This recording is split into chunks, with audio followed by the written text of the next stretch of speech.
Hey, it's your boy, Chango, coming at you with another video. This video is 100 men versus 1 gorilla.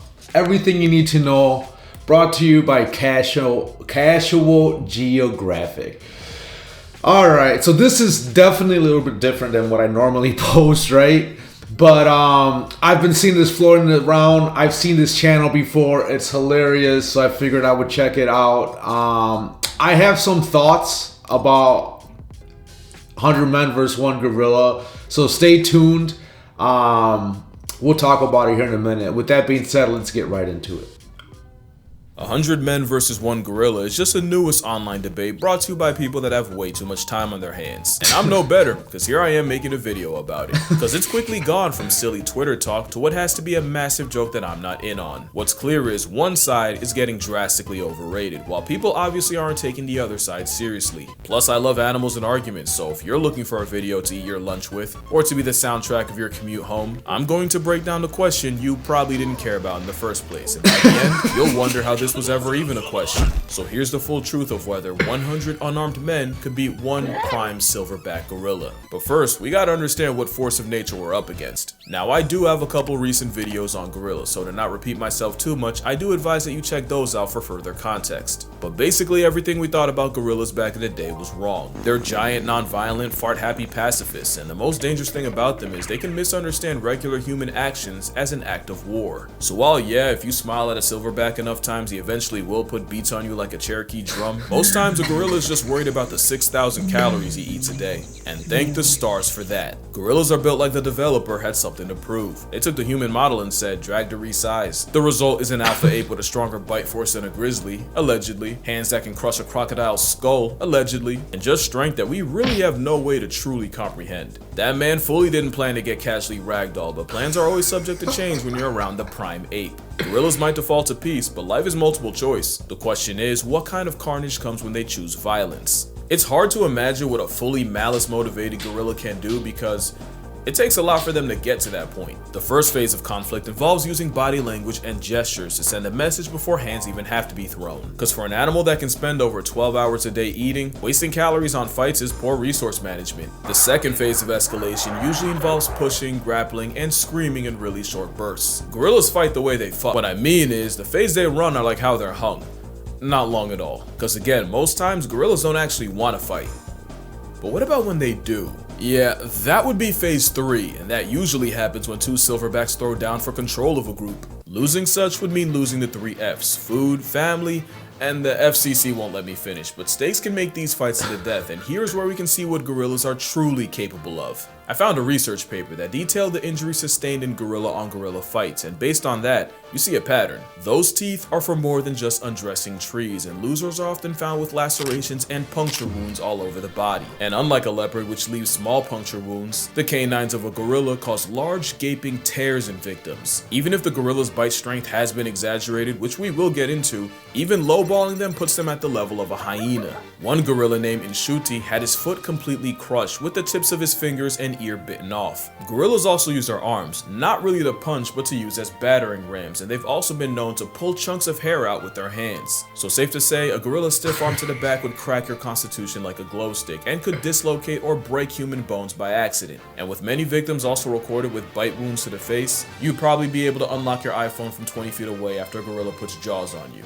So what chance would an army of humans have against a 500-pound berserker? Well, hot take, gorillas have been drastically overrated in many ways. First as fighters. Gorillas aren't efficient fighters, they're more physical brawlers and grapplers, and with everything I've said, most fights last anywhere from a couple seconds to 1 to 2 minutes at the most. Also, as strong as gorillas are, their strength has been overrated. There are some animals that just get more and more OP the more people talk about them. Chimps have been said to have the strength of 8 men when really it's closer to 1.5. It's just that they're stronger in all the ways that can kill you. And grizzly bears are already big enough, but then you got people claiming they can decapitate a full-grown moose with 1 swipe. Now what idiot would say that? And this debate has people swearing a gorilla would rip a whole man in half like a phone book with nary a sweat. I knew the gorilla propaganda peaked when this was an actual debate. Dr. Strange could conjure up 14 million realities. You won't find one where a plus-size protein-packing primate can do anything to a full-strength grizzly bear taking him seriously. Especially since there's a much smaller predator known to give gorillas problems. Gorillas have been documented getting preyed on by African leopards. Even with jungle leopards being bulkier due to less competition, that's still an at most 180-pound cat past tensing Optimus Prime. Now let me be fair, these are rare and leopards usually go for hoofed animals, wild pigs, and monkeys. Gorillas are actually too big and too social to be a regular on the grocery list, so it sounds like my whole point is trash. But that same paper listing gorilla on gorilla violence also showed the aftermath of leopard attacks. In those reports, all leopard victims took bite wounds to the head and most of the arms, with lacerations localized about the neck and claw marks on the trunk. So even though it is rare and a one-on-one between a silverback and a leopard might murk both, if a gorilla can struggle with less than 200 pounds of predator, a 900-pound duratio would give Harambe a bunkmate.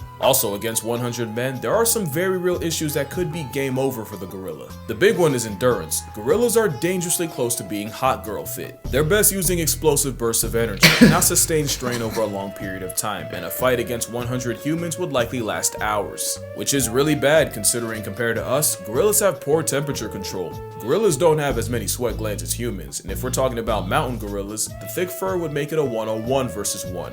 The men, and the risk of heat stroke. That is if the ape doesn't just have a heart attack. Cardiovascular disease is the leading cause of death in gorillas in zoos, and 70% of male gorillas in zoos suffer from heart disease that'll past tense them prematurely. Now that might just apply to zoo gorillas, but it's still a factor. Another is the very temperament of the gorilla is highly non-confrontational. They're more likely to run away than run a fade. But most importantly, the brawling, grappling build is not a good combat style against multiple enemies. We know that cause there's another African predator that's been giving gorillas hell, and you may not have even realized it. And it's weird because for a while, gorillas and chimpanzees seem like they were on good terms. They've been recorded foraging together, and they'll even have their version of primate playdates. That all changed when the chimps started chimping. A couple years ago in Luongo National Park, scientists witnessed a gang of 18 chimps jump a gorilla family of 5. That's 3 females, 1 baby, and a silverback. The turf war lasted an hour, and even with the silverback apparently testing ragdoll physics, throwing chimps in the air, and even managing to injure 3.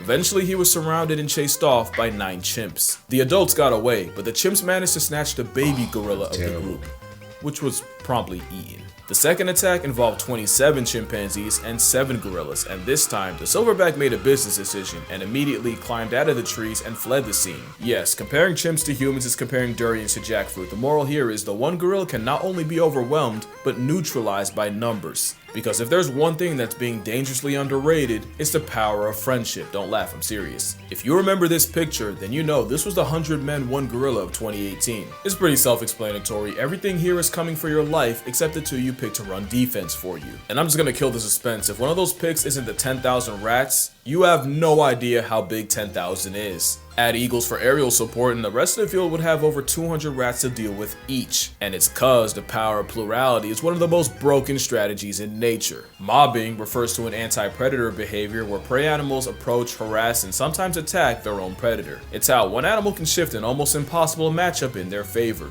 One hyena to a lion is a chew toy. Add 20 and it's a life lesson. Pilot whales have been on record chasing orcas out of high competition areas and even actively following the sounds of orca hunts. There's plenty of examples of weaponized unity in nature, but probably my favorite case of what's akin to a mob happens off the coast of South Africa, where fur seals have to risk their spot on the census every time they check the fridge, cause the seals can't go out for groceries without the chance of running into the biggest predatory fish on earth. Every year, great white sharks will gather around fur seal nurseries and snatch any inexperienced pups. The problem is so many sharks show up that a seal can dodge one great white right into the jaws of another. You've seen this movie before, but there's an alternate ending. Scientists have recorded fur seals squatting up into one giant group and using their numbers to turn on the sharks closing in. And as the mob gets bigger, the seal force gets more confident, leading to them escorting the 20-foot assault submarines back out to sea. So with all this, now it doesn't seem like a stretch to favor 100 men over just one gorilla. You could argue that the seals and the other mob merchants aren't actually getting physical with their final boss. That's true, everyone's asking if 100 men could off a gorilla, no one's asking how. Well, that's why I'm here. But first, obligatory, don't try this on a gorilla, or at least don't blame me for the consequences if you do. In a fight against a simian weighing a shack and a half, it's all about attacking the weak points, and a gorilla's weak points are the same as ours. Eyes, throat, mouth, and for measure, the jewels of the South. It's all about delivering damage that actually matters, and to do that, someone would have to perform the Draymond Green special and go for the eyes and blind him. Someone else would have to suffocate the supersized simian, either by bear hugging his windpipe, which only Tarzan backpacking plot armor can do, or by shoving your entire arm down his throat. And since you're already negotiating your arm elbow deep in esophagus, you'd also have to pull the gorilla's tongue out. I call that the leopard method, because a 73-year-old once soloed an attacking leopard by reaching into its mouth and ripping out the leopard's liquor. And speaking of grab and pull, someone would have to be elected to perform Draymond's final smash and go for the gorilla's unmentionables. Hey, don't judge, this is war. The rest would have to use their combined strength to pin the primate down. You know, I like that he's going there, right? I've seen various different kinds of videos like this, because this is, you know, this is a very important subject, right? We definitely need to get to the bottom of it. But like, those fucking gorillas have nuts just like we do, right? Like, like if it was me getting attacked by one gorilla and it's just me, the best thing I can think to do would be like just kick him in the nuts or something and then run off, right? But you got 100 motherfuckers, you better believe it. Like, we're strategizing and shit. Yeah, I don't know. Let's carry on. The remainder delivering kicks to the gorilla's flank, the most powerful natural attack to the gorilla's most vulnerable area. That would probably be the best way to chip away at a gorilla. One problem though, this is still a gorilla we're talking about. Even with everything I said about their strength being overrated, a gorilla fighting for its life would show you destruction like you've never seen. It doesn't matter how many men, the method, or the facet, for those first few, their only outcome is a closed casket. Even if numbers eventually win, those first dozen or so men would be horrifically maimed, mutilated, or straight up murked. You can argue that if I can mention that 100 men running over the hill would intimidate even a gorilla, witnessing men getting mauled and disfigured would inflict psychological damage. There's an argument that witnessing the sheer carnage would weaken the resolve of the others, destabilizing the army. And you have to remember, if mobbing is natural, doing so in a way that guarantees a portion of your team sees Tupac live isn't. Even animals like hyenas will fall back if they sense they don't have enough of an advantage in a clan fight. But there's a catch. The tweet that started all this said, "Dedicated to that shit. Surely if men can watch bunkmates get blown to bits in a war, then you can find 100 willing to die by the gorilla. If they can withstand the visceral reaction of seeing jaws getting detached, limbs getting dislocated, and a field of open fractures, 100 men would definitely beat a gorilla." And moral of the story, we have strayed so far from the halo of Harambe. Yeah, this is the part where I do the annoying thing and turn a tweet made by someone who definitely wouldn't pass a P-test into a lecture. But like I said in the other video, gorillas have already been getting the middle finger from humanity, either in the wild or in zoos. Whether it's trophy hunting or bushmeat, habitat loss, or an unsupervised minor, humans have the highest KD ratio against our green machine cousins. Because a gorilla has never been on record life depriving a person, even when they may have had a reason. Yet the mountain gorilla is nearly in bed with extinction mostly because of humans. But not all humans. Some dedicate their entire lives to the welfare of this giga ape, which is why I will be donating to Virunga National Park. Not only do they treat and protect the gorillas there as family, they often have to risk their lives regularly going against poachers. That and the fact that I made a video detailing how to murk an endangered species makes my soul itch, so link down below if you'd like to donate as well. I'm not kidding when I say they're family. This man was seen comforting one of his young gorillas after his mother died. And fun fact, Virunga National is where we got this gem. But yeah, that's gonna do it for this video. Fun little video that nobody should take seriously. But I think I'm gonna start doing the animal versus animal face-off videos again, so let me know what animal matchup you'd like to see me yap about. There's one I've been wanting to get into for a while. Friendly reminder that I have a book, 100 Animals That'll Bleeping End You. I'd say more, but the name's no marketing. Also, I have a Patreon, but reminder that your money's probably just gonna buy me lunch, so don't spend a check unless you've always wanted to indirectly feed me Wendy's. Or you might just fund my next trip. I mean, all this talk about gorillas, who knows, maybe I'll go see one. Oh shit. But yeah, drink water, hug your mother. Please don't gang up on a gorilla, they've been through enough. And I'ma see y'all in the next one. Alright, so I kind of feel like we finally got to the bottom of it, right? Comment down below what your thoughts are, right? You know, I agree with everything he said. Your boy Chango, you know, with a name like Chango, right, you would think I'd be invested in this story. And if that's what you thought, you, my friend, are correct. Ever since this meme became a thing, I was just like all over it, right? Debating with friends and family members and all of that. But the part where he talks about how, like, I had this argument with my wife, right? And her thing is like, if you saw your homie get ripped to shreds next to you, you're just gonna run. The humans would just run away the moment like the first wave of like 5 people get mauled to pieces. That would be terrifying, right? And I think she's onto something there. But at the same time, that gorilla is gonna fear for its life as soon as he sees 100 motherfuckers running towards him, right? Like, he's gonna be scared. And also, like he said, they have the same weak points we do, right? So kick them in the nuts, eye poke, all of that, right? Like, I get gorillas are smart, but I guess he wouldn't have to do that. He could just maul us. He wouldn't have to, like, do this thing, right? So, yeah, I'm really curious to see what you guys thought. Your boy Chango thought he'd make a video about Changos. You know? And here we are. And yes, this is a little bit different. Usually I do reactions to podcasts and comedy and all of this, but I've seen this channel before. I might have seen like clips and pieces. This is my first full video of watching this guy. I think I might have seen what are those, YouTube shorts, TikToks. I don't watch TikTok. Your boy Chango's too old for that shit. So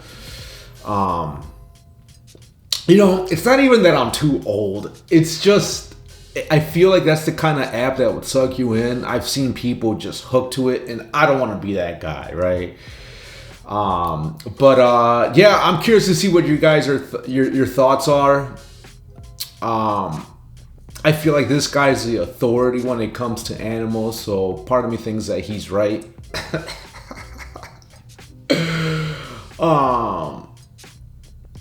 I never thought the gorilla was overrated, but after watching this, I kind of feel like they are, right? Like, they can take on a grizzly, really? If they're struggling with jaguars and stuff, or mountain lions, or whatever the hell he said. I don't know how they're gonna do against a grizzly or 100 people, right?